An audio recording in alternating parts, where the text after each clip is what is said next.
Dear fellow human, I think by now you're sensing that something does not seem right. But I also think that poorly argumented conspiracy theories have caused you to stay far from the fear-mongering media and conspiracy theorists alike. But please listen, because as you're watching, millions fall into poverty because of the corona measures of the past year.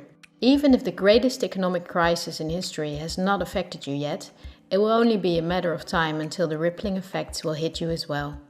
This is not fear-mongering, but it's a harsh reality. I also think we might mitigate the damage and may even do better provided we are informed correctly about our situation. This is why I would like to show you a few facts you can easily check, facts that are of crucial importance. Less than a handful of big corporations dominate every aspect of our lives. That may seem exaggerated, but from the breakfast we eat to the mattress we sleep on and everything we wear and consume in between is largely dependent on these corporations. Those are huge investment companies that determine the course of money flow. They are the main characters of the play that we are witnessing. I know your time is valuable, so I summarized the most important data. How does it work? Let's take PepsiCo as an example. It is the parent company of many soda companies and snack companies. The so-called competitive brands are from factories from a few corporations who monopolize the entire industry.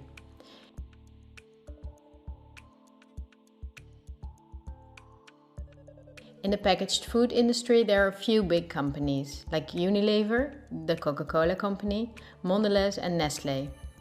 In the picture you see that most brands in the food industry belong to one of these corporations.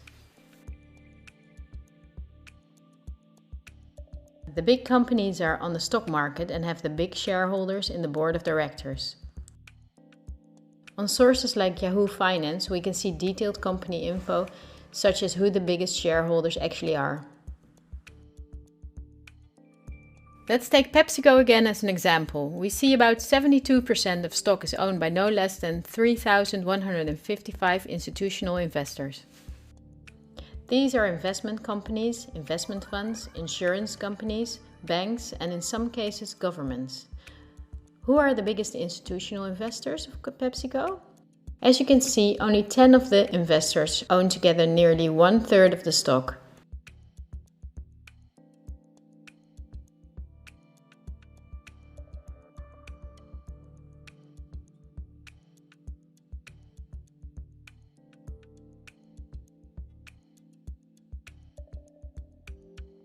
The top 10 of investors together amount to a value of $59 billion.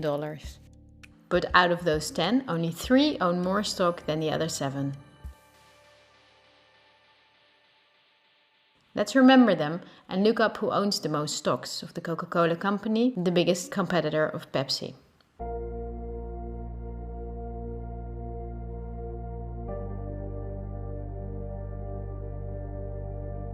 The biggest lump of stock is again owned by institutional investors. Let's look at the top 10 and start at the bottom 6 of them. 4 of these institutional investors we also saw at the bottom 6 of PepsiCo. These are Northern Trust, JP Morgan Chase, Geode Capital Management and Wellington Management. Now let's look at the 4 biggest stock owners.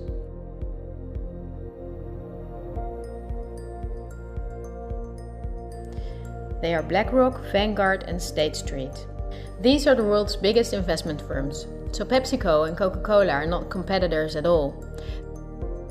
The other big companies that own a myriad of brand names like Unilever, Mondelez and Nestlé are from the same small group of investors. But it's not only in the food industry that their names come up. Let's find out on Wikipedia which are the biggest tech companies.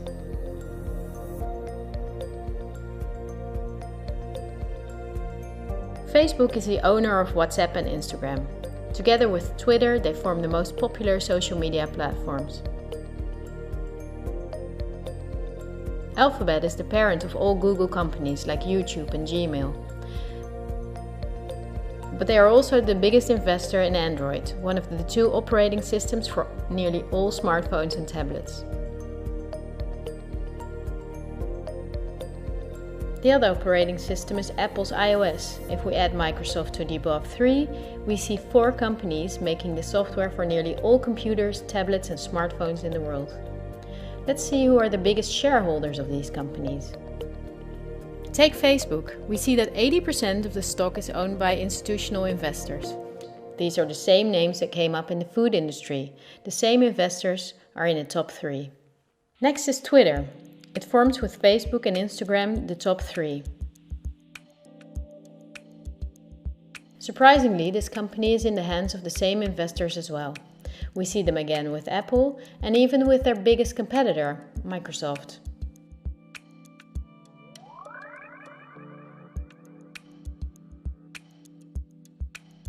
Also, if we look at other big companies in the tech industry that develop and make our computers, TVs, phones and home appliances, we see the same big investors that together own the majority of the stock.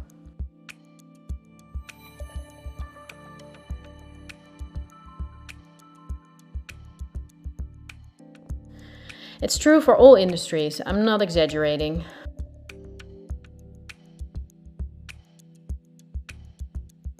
One last example. Let's book a holiday. On our computer or smartphone we search for a flight to a sunny country on Skyscanner or Expedia. Both are from the same small group of investors.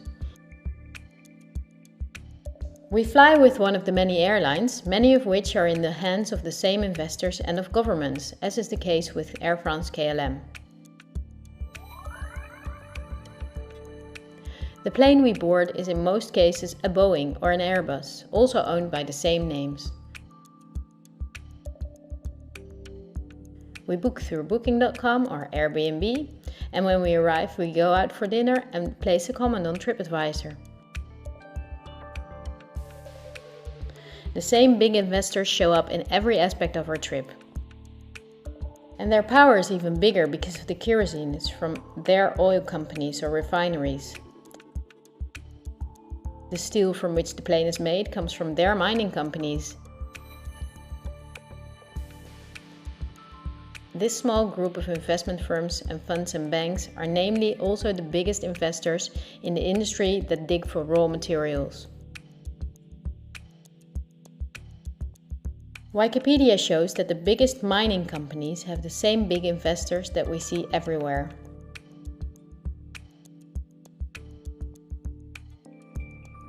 Also the big agricultural businesses on which the entire food industry depends. They own Bayer, the parent company of Monsanto, the biggest seed producer in the world.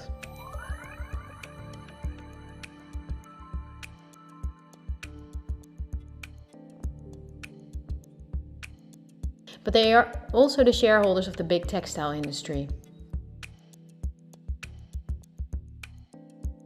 And even many popular fashion brands who make the clothing out of the cotton are owned by the same investors.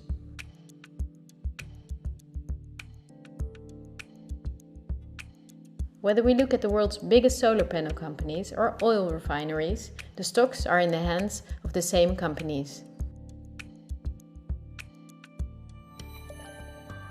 They own the tobacco companies that produce all the popular tobacco brands, but they also own all big pharmaceutical companies and the scientific institutions that produce medicine.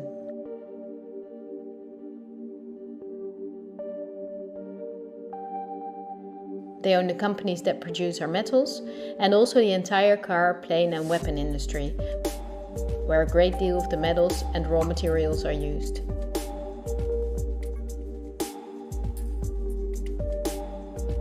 They own the companies that build our electronics, they own the big warehouses and online markets, and even the means of payment we use to buy their products.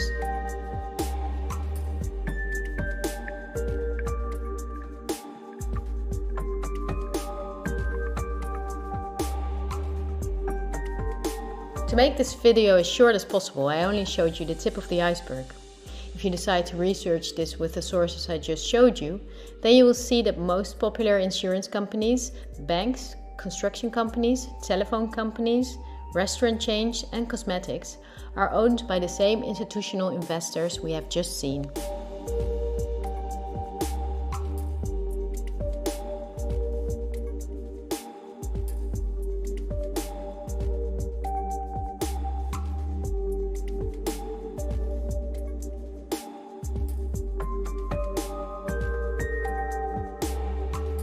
These institutional investors are mainly investment firms, banks and insurance companies. In turn, they themselves are owned by shareholders, and the most surprising thing is that they own each other's stocks.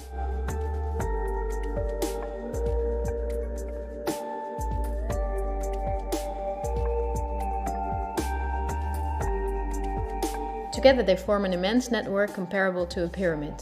The smaller investors are owned by larger investors. Those are owned by even bigger investors. The visible top of this pyramid shows only two companies whose names we have often seen by now. They are Vanguard and BlackRock. The power of these two companies is beyond your imagination. Not only do they own a large part of the stocks of nearly all big companies, but also the stocks of the investors in those companies. This gives them a complete monopoly.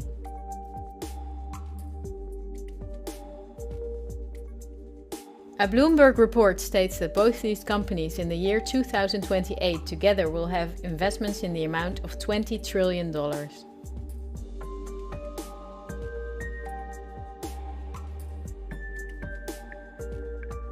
That means that they will own almost anything. Bloomberg calls BlackRock the fourth branch of government because it's the only private agency that closely works with the central banks. BlackRock lends money to the central bank, but it's also the advisor. It also developed the software the central bank uses. Many BlackRock employees were in the White House with Bush and Obama. Its CEO Larry Fink can count on a warm welcome from leaders and politicians. Not so strange if you know that he is the frontman of the ruling company. But Larry Fink does not pull the strings himself. BlackRock itself is also owned by shareholders. Who are those shareholders? We come to a strange conclusion. The biggest shareholder is Vanguard. But now it gets murky. Vanguard is a private company and we cannot see who the shareholders are.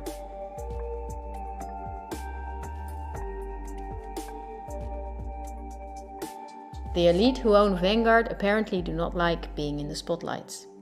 But of course they cannot hide from who is willing to dig.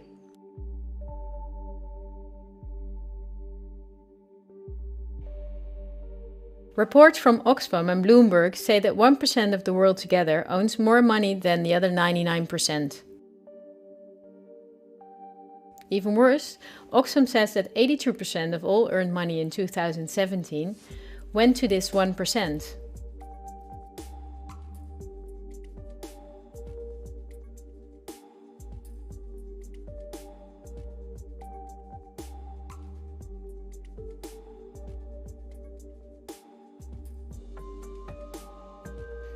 Forbes, the most famous business magazine, says that in March 2020 there were 2,095 billionaires in the world.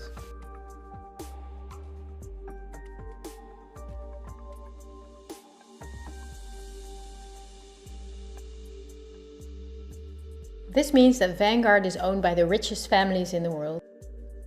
If we research their history, we see that they have always been the wealthiest, some of them even before the start of the Industrial Revolution. Because their history is so interesting and extensive, I will make a sequel. For now, I just want to say that these families, of whom many are in royalty, are the founders of our banking system and of every industry in the world. These families have never lost power, but due to an increasing population they had to hide behind firms like Vanguard, of which the stockholders are the private funds and non-profits of these families.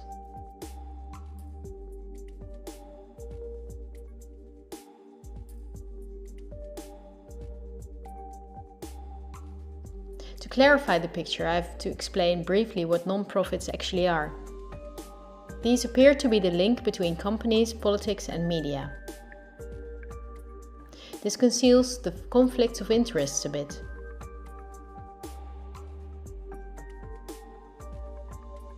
Non-profits, also called foundations, are dependent on donations. They do not have to disclose who their donors are. They can invest the money in the way they see fit and do not pay taxes as long as the profits are invested again in new projects. In this way, non-profits keep hundreds of billions of dollars among themselves. According to the Australian government, non-profits are an ideal way of financing terrorists and of massive money laundering.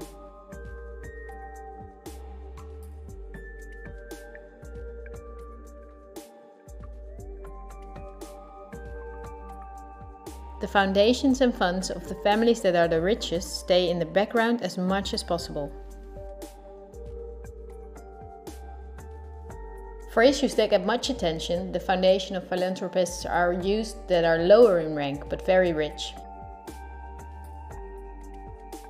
I want to keep it short, so I will show you the 3 most important ones that connect all industries in the world. They are the Bill and Melinda Gates Foundation, the Open Society Foundation of the controversial multi-billionaire Soros, and the Clinton Foundation.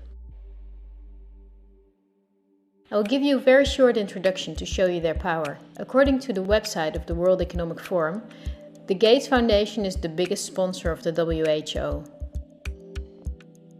That was after Donald Trump quit USA financial support to the WHO in 2020. So the Gates Foundation is one of the most influential entities in everything that concerns our health. The Gates Foundation works closely with the biggest pharma companies, among which are Pfizer, AstraZeneca, Johnson & Johnson, BioNTech and Bayer. And we have just seen who their biggest shareholders are. Bill Gates was not a poor computer nerd who miraculously became very rich. He's from a philanthropist family that works for the absolute elite. His Microsoft is owned by Vanguard, BlackRock and Berkshire Hathaway. But the Gates Foundation, after BlackRock and Vanguard, is the biggest shareholder in Berkshire Hathaway. He was even the member of the board there. We would need hours if we wanted to uncover everything in which Gates, the Open Society Foundation of Soros and the Clinton Foundation are involved. They form a bridge to the current situation, so I had to introduce them.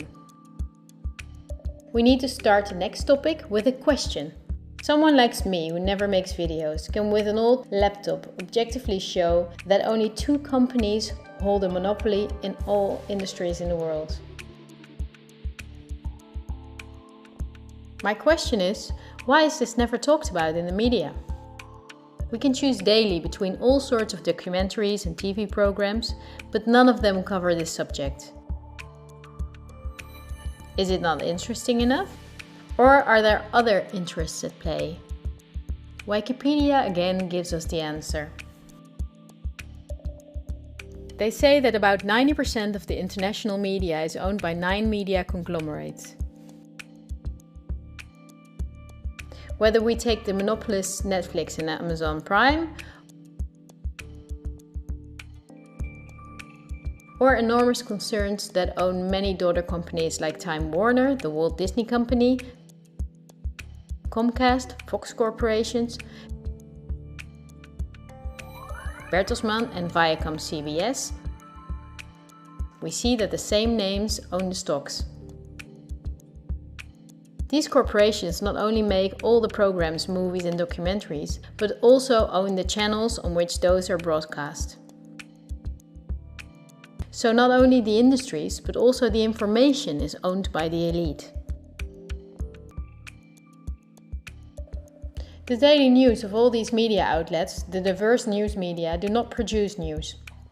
They use information and footage from the press agencies ANP and Reuters. These agencies are not independent. ANP is owned by Talpa, John de Mol. Thomson Reuters is owned by the powerful Canadian Thomson family.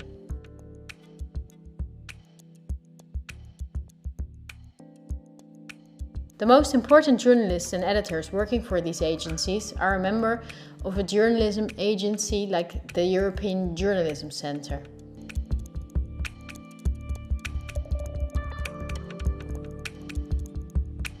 These are one of the biggest European sponsors of media-related projects.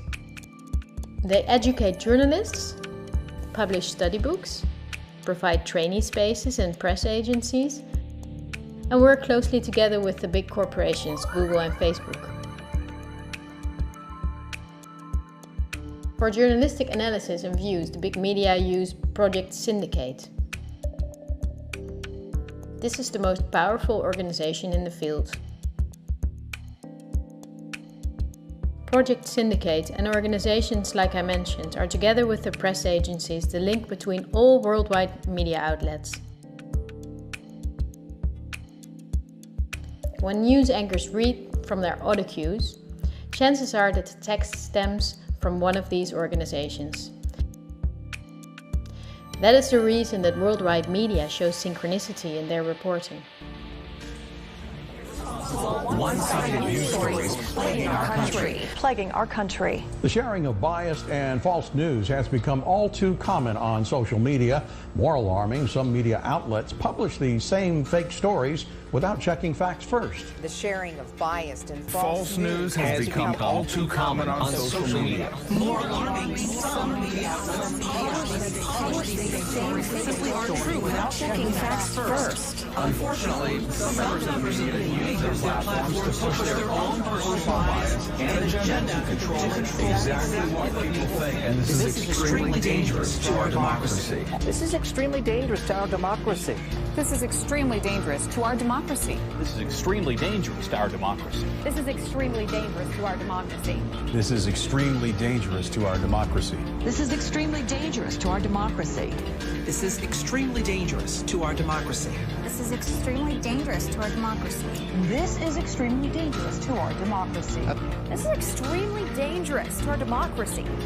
This is extremely dangerous to our democracy. This is extremely dangerous to our democracy. This is extremely dangerous to our democracy. And look at the European Journalism Centre itself. Again, the Gates Foundation and the Open Society Foundation. They are also heavily sponsored by Facebook, Google, the Ministry of Education and Science, and the Ministry of Foreign Affairs. Who sponsors the organization and press agencies that produce our news? With Project Syndicate, we see the BMGF, the Open Society Foundation and the European Journalism Centre. The organizations that bring the news get paid by non-profit organizations, of the same elite that also owns the entire media. Well, this was a lot to chew on, and I tried to make it as short as I could. I only used examples that I thought were necessary to create a clear overview. This helps to better understand our current situation, that can shed new light on past events.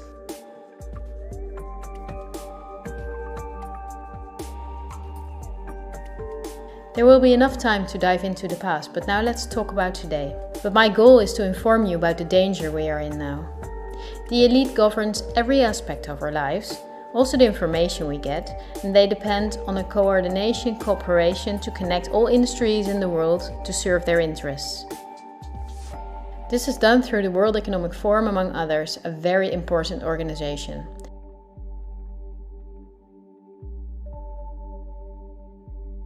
Every year in Davos, the CEOs of big corporations meet national leaders, politicians and other influential parties like UNICEF and Greenpeace. In the supervisory board of the WEF is former President Al Gore, Christine Lagarde, chairwoman of the European Central Bank. Wikipedia says that the annual fee for members is €X.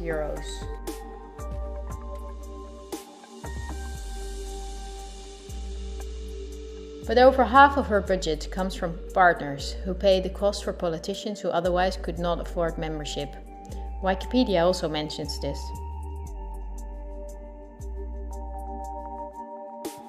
According to critics, the WEF is for rich businesses to do business with other businesses or with politicians. For most members, the WEF would support personal gain instead of being a means to solve the world's problems. Why would there be many world problems if the industry leaders, bankers and politicians from 1971 onwards have gathered every year to solve the world's problems? Isn't it illogical that after 50 years of meetings between environmentalists and the CEOs of the most polluting companies, nature is gradually doing worse, not better? That those critics are right is clear when we look at the main partners that together make up more than half of the budget of the WEF.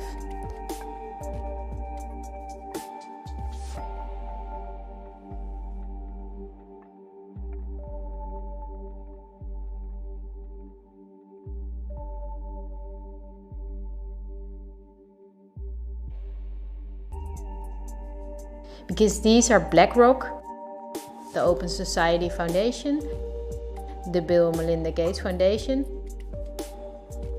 and many big companies from which Vanguard and BlackRock own the stocks.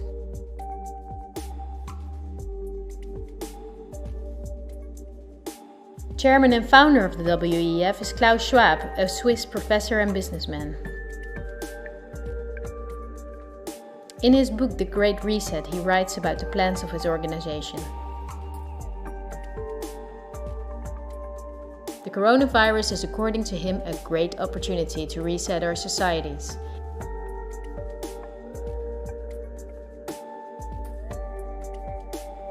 He calls it Building Back Better. The slogan is now on the lips of all globalist politicians in the world. Historical moment, a crucial moment to rebuild the future, to reset our policies. We also want to work together on building back better. I call it Build Back Better. But the COVID-19 pandemic can also be a moment for resolving long-standing conflicts and addressing structural weaknesses. It's certainly a major crisis, but it also offers us a unique opportunity. 4 sets of priorities can guide the response to build back better. To build back a better world. But also to build back better. This pandemic has provided an opportunity for a reset. And achieve the Sustainable Development Goals. Our old society must switch to a new one, says Schwab. The people own nothing but work for the state to have their primary needs met.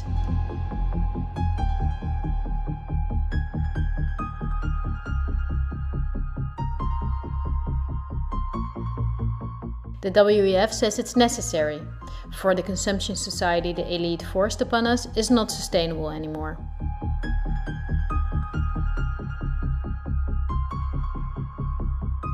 Schwab says in his book that we will never return to the old normal. And the WEF published a video recently to make clear that by 2030 we will own nothing, but we will be happy.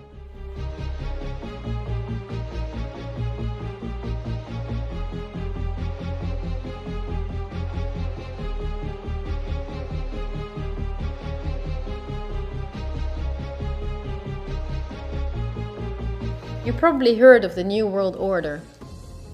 The media wants us to believe that this is a conspiracy theory, yet it has been talked about by leaders for decades.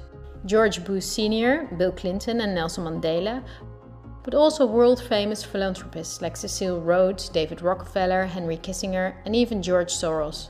We have before us the opportunity to forge for ourselves and for future generations a new world order. A world where the rule of law, not the law of the jungle, governs the conduct of nations. When we are successful, and we will be, we have a real chance at this new world order, an order in which a credible United Nations can use its peacekeeping role to fulfill the promise and vision of the UN's founders. After 1989, President Bush said, and it's a phrase that I often use myself, that we needed a new world order. The affirmative task we have now is to actually create a new world order.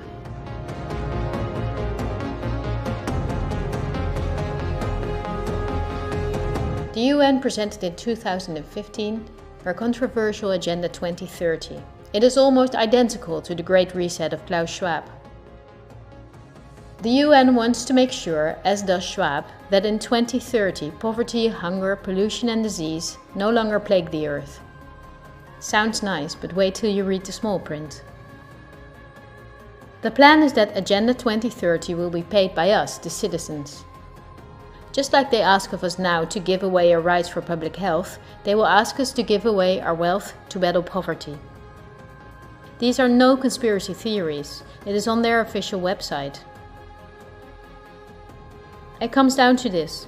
The UN wants taxes from Western countries to be split by the mega corporations of the elite to create a brand new society. A new infrastructure because fossil fuels are gone in 2030. For this project, the UN says we need a world government, namely the UN itself.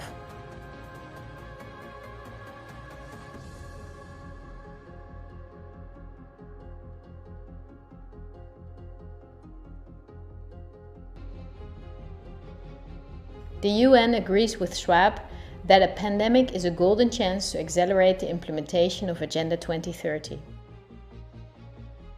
It is worrisome that the WEF and the UN openly admit that pandemics and other catastrophes can be used to reshape society. We must not think lightly about this and do thorough research.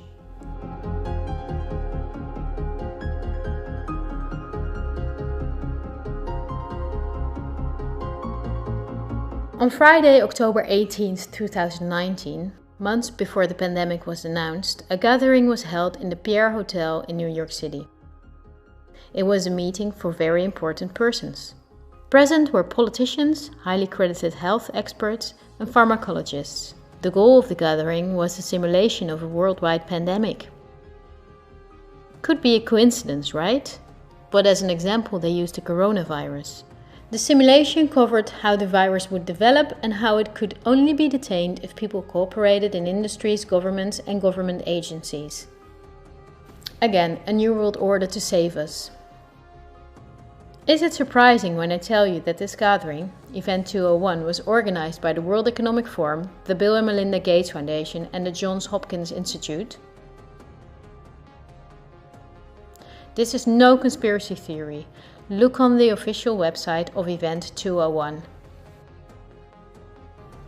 At this point, you may not be surprised anymore that the Robert Koch Institute, just like any other public institute, is closely connected to Gates' WHO, and that it created a similar simulation in 2012.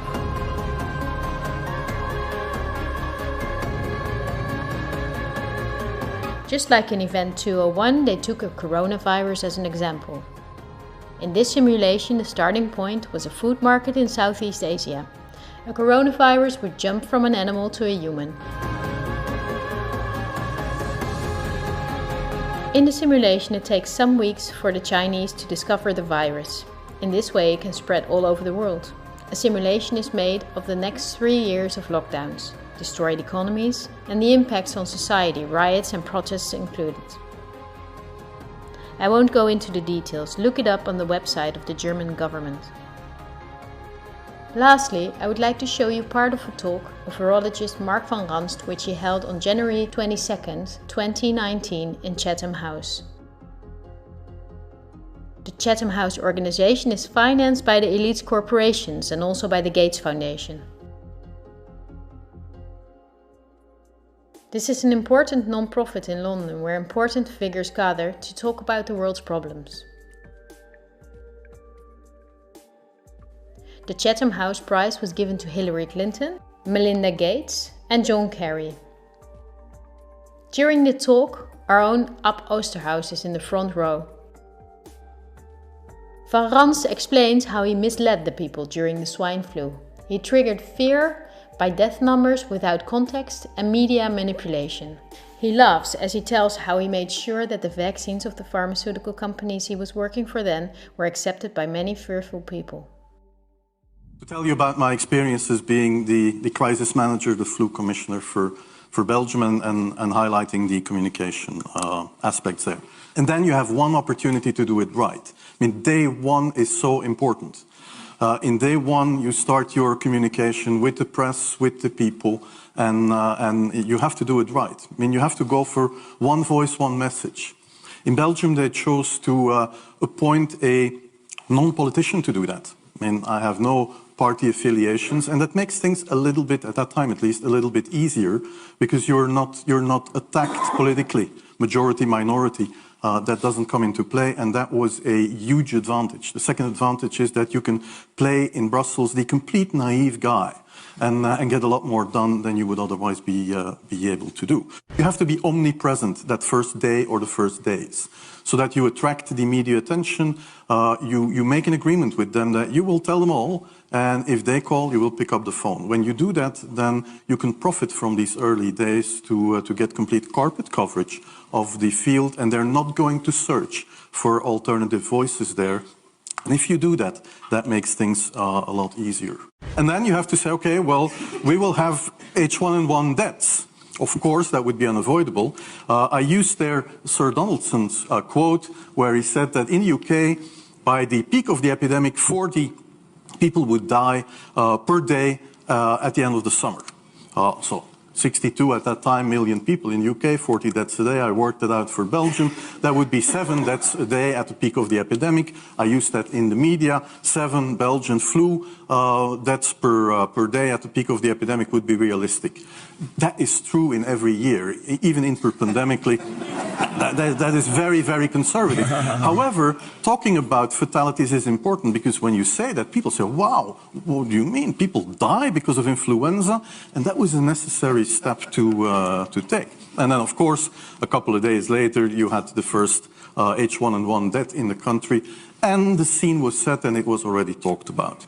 And then you had to pick who is going to be vaccinated first. And then, well, women and children first, whatever. I mean, risk groups, they were important. And then I misused the fact that the top football soccer clubs in Belgium inappropriately and against all agreements vaccinated they made their soccer players priority people. So I said I can use that, because if the population really believes that this vaccine is so desirable that even the soccer players would be dishonest to get their vaccine, I said, okay, I can play with that. So I made a big fuss about this. This is Van Ranst is raving mad, but it worked. We could talk for hours about the virus of which the survival rate is 99.98% and about the incomprehensible rules that destroy our society. Millions of entrepreneurs are broke. Countless people died in loneliness, in care homes, separated from their families. This is no life. But we know enough facts now that place the corona rules in a much clearer perspective. The perspective of the elite. Big BlackRock and Big Vanguard do not benefit from borders, import taxes and real diversity. Only by means of fear and media manipulation can they contain us. The elite's not going to cure us from the diseases we got from their toxic foods or from the environmental pollution. If we did not get sick, the pharmaceutical industry would collapse. Nothing sells better than fear is the slogan of virologists like Van Ranst. You're going to be surprised, like I was, that we have often been warned. I think we're being run by maniacs. If anybody can put on paper what our government and the American government, etc., and the Russian, Chinese, what they are actually trying to do, I think they're all insane. But I'm liable to be put away as insane for expressing that. That's what's insane about it. With this video, I reach out and hope to bridge the ever-growing gap between us.